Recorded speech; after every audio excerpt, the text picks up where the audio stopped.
How you doing, everybody? It's Friday the 13th of August 2010, and it's a glorious day, I'd say. So if you get a chance, get out, have a walk around the place, or go swimming, or do something constructive, and breathe in a bit of fresh air if you can. I want to talk about economics today. I know I'm always come on this, and people say to me, "You're an awful man, you sound like a prophet of doom all the time." Look, hold on a minute. There are very, very few people. If you read any newspaper today, or on TV, or there's nobody talking about this subject. They're all ignoring it. I live in Ireland here, and I was away up until last week. I was away working in London for a few weeks. I go off to England to make a few bob. There's not a light here in Ireland. No, there's very little money here in Ireland at the moment. Anyway, what happened was, when I was away, met up with a few people, and I got invited out to a barbecue. The outskirts of London. Kind of mixture of middle class and working class people. Just, I know it was 20 or 30 people in a back garden of a house. And the guy who invited me, him and his wife, he's a journalist, this fella. Very nice fella. And he works for one of the evening papers in London. So anyway, we got talking and various things, and they were asking me about what was it. Was Ireland as bad economically as they thought it was? They sort of, a couple of these guys be bright enough, and they were just asking me. And I said I thought that Ireland was completely understated. And I said there was only one other country in the world like Ireland. I said Ireland faced an economic tsunami, a complete meltdown, from what I could see, and I could see no way out unless the European Central Bank bailed us out. And they've already bailed us out with NAMA. And I said, I just fear for Ireland, that's all. And there's no more wriggle room that I can see left. And I said I thought that it was all going to come home to roost, as it were, and it would all, the pot would start to boil, as it were, come this winter and next spring. And the reason being, I said, there was four major influences in the work. And the first one was the size of the government debt. It was colossal in Ireland. We have a GDP of 168 billion euros. And by the way, all these figures that I'm quoting, they're not my figures. I didn't dream them up. These are official government figures from the Central Statistics Office in Ireland. And I put a link up to it. You can have a look at it. All you have to do is go to the little search box and put in what you want to look up, and it'll pop up in front of you. Alright? This year, the gross domestic product for Ireland will be 168 billion. Now 34 billion of that is going to be taken out of the country by the multinationals who are all here. The big pharma companies and the big electronics companies and the big chip makers and all that. Okay, so they're going to take 34 billion of that out, and that leaves us with about 130 odd billion.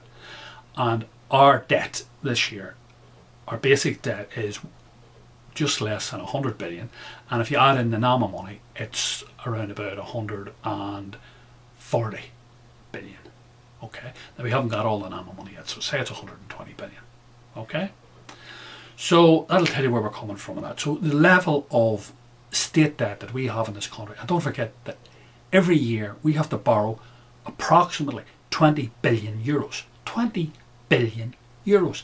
Every week, in order to survive, every day we have to borrow 100 million euros, approximately. Approximately, just approximately. Alright, a bit less maybe. Alright, that's the first thing. The second thing is in the level of unemployment that we have. We've got a workforce of 2.1 million people. And the live register, that's the people who are either entirely supported by the state or partially supported by the state. This year, at the end of this year, is going to be around about 470,000 people. And it would be 530,000 people, except the Central Statistics Office tells that approximately 63,000 people have immigrated out of this country, or left this country. So that'll tell you where we're coming from with the state and unemployment. And the next thing is then we have the collapse of the property market. And we all know what's happened, because it was the bubble and it collapsed. Okay? And basically prices have gone down between 50 and 60%. That's what they've gone down to. And when they get to 60%, they'll have arrived basically at rock bottom. So that can't go any lower. Can't really go any lower. And unless serious world deflation sets in. But that's where we're at with that. So we've seen the virtual collapse of the property market. And in my lifetime, and probably in most of your lifetimes that are looking at this, it ain't going to go up again. Go up maybe a small amount, but it ain't ever going to get anywhere near where it was before. So forget about that, okay? So if you're in deep negative equity, sorry, you're in deep negative equity. Sorry about that. And then the final thing is the massive indebtedness of our banks, which is directly related to the third thing, which is the property. Because they had all the borrowings. Imagine the loan books of the top 4 banks, the loan book of the top 4 banks in this country was two and a half times our GDP, 400 billion euros. Our GDP was around about 160 billion at the time. They borrowed all that money, all that cheap money, and they give it out to people to buy houses with and buy property. Speculate on property. Tell you, man, you just couldn't make it up. Couldn't make any of this up. There's no money put into factories for production or anything. Just all gambling. They get quick rich merchants, that's all. And now all the money's gone. It's flown the country, it's flown the coop. Money's all gone. It ain't coming back. And the state has guaranteed the banks. And what's going to happen before the year is out, our number 1 bank, which is Allied Irish Banks, it has to raise 7.6 billion in order to survive. Just to survive this year. 7.6 billion. That's 7,600 million euros. Where's it going to get that money from? So the general talk within the newspapers is it's a doom bank, it's a zombie bank basically, and the state's going to have to take it over.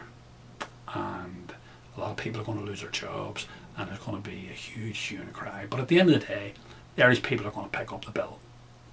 And in turn, because of the indebtedness of the state and because of everything else, it looks like the European Central Bank will step in here. Because we already see signs of that. Well, just listen to this. I put an article up here from the Irish Times, excuse me, from today's Irish Times, and it sort of points out the whole problems facing Ireland. We've no more wriggle room left. What's happened is these 4 things have come together like a matrix. And the only other country in the world, as I say, that has these at this level, has all these 4 levels of indebtedness at this level is America. But they're in the level of indebtedness, they're less than us. The amount is huge. I know that it's much bigger than ours. But pro rata it's not. In terms of their GDP and in terms of their population it's not. Because everything has to be viewed in those 2 terms. Everything that goes on from a state's point of view has to be viewed in terms of the size of the GDP and the size, but here in Ireland, the size of the gross national product and the size of the population. Because the population generates the wealth for the state through taxation. That's what the state normally draws on to keep the state going. Anyway, yesterday, this article from the Bank of the Bank of Ireland, Freudian slip, article relating to the Irish banking system and about our government having to go to the bond market to raise money. Okay, and they did it yesterday, and it tells you Ireland's borrowing costs rose at an auction yesterday where they sold 1 billion. They're at this every week. They do this every couple of weeks. Sold 1 billion yesterday of 6 and 8 month bills. Alright? And when NAMA sold similar bills just a month ago, it cost them, they had to pay out, the percentage was 1.37%. This was on July the 22nd. And yesterday they had to offer, in order to get them sold, they had to offer 2.45%. almost double. And in order to calm the markets down so the whole auction wouldn't fail, the European Central Bank had to step in and purchase some of them. So that'll tell you where we're coming from. So it's like the Fed in America. The European Central Bank is going to have to come in and buy up these bonds. Otherwise, the private people, like the hedge funds and the big investment funds and the pension funds, are not going to buy these, or other states are not going to buy these bonds. And just to let you know, we're 10-year and 20 and 30-year bonds, which are the real bonds they want to sell. They don't want to sell short-term bonds. They don't want to sell stuff that they have to worry about in 6 months' time. They want to sell bonds for 10 years and 20 years and forget about them for 10 and 20 years. And just pay the tickets every year. Pay the tokens off.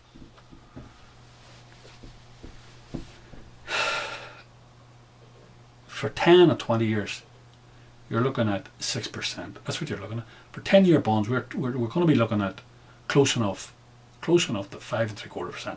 And I'd say for 20-year bonds, you're going to be looking at over 6%. So that'll tell you where Ireland's going to. And just one final thing I want to talk about is our number one bank, which is the biggest bank in the state, Allied Irish. And by the end of the year, they have to find 7.6 billion. And the general talk among, I'll put a link to it if you want to have a look at the articles, the general talk among the scribes is it's not going to happen. They're doomed. They're going to be nationalised, and it's going to be a whole revamp of all their whole. And what I don't understand is, for the love of me, of course I do understand. I know what it's all about. At the end of the day, this is all just Fianna Fáil saving their friends, trying to keep face. And when they do jump ship, which they will do at the end of this year, probably begin the next year, they'll be forced to jump ship, Fianna Fáil. They're going to leave this country in one hell of a mess for whoever has to take over government to pick up the pieces. So that's a dilemma we face. I think Greece and these other European countries are only in a halfpenny place in comparison with Ireland. I think that's my humble opinion. Anyway, listen, we'll talk more.